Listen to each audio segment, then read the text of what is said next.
মুহূর্তটা কেমন হবে আমি জানি না।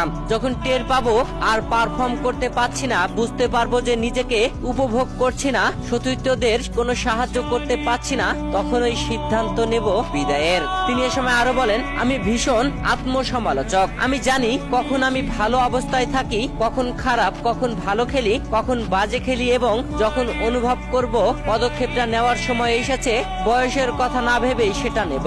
ভালো অনুভব করলে আমি সবসময় প্রতিদ্বন্দ্বিতা করতে চাই, কারণ আমি এটাই পছন্দ করি এবং জানি সেটা কিভাবে করতে হয়। ইন্টার মিয়ামির এই অধিনায়ক দাবি করেন, কাতার বিশ্বকাপে সবকিছু যদি ঠিকঠাক না চলতো তাহলে আমি জাতীয় দল থেকে সরে দাঁড়াতাম। মেসির ভাষ্য, খেলাধুলার দিক থেকে ক্যারিয়ার সবকিছু অর্জনের, স্বপ্ন পূরণের সৌভাগ্য হয়েছে আমার। সত্য বলতে পেশাদার ফুটবল হিসেবে ও ব্যক্তিগত জীবনে পরিবার ও বন্ধু বান্ধব মিলিয়ে এর বেশি আমি চাইতে পারতাম না। সৃষ্টিকর্তা আমাকে যা দিয়েছেন সেটা অনেক, এবং আমি সব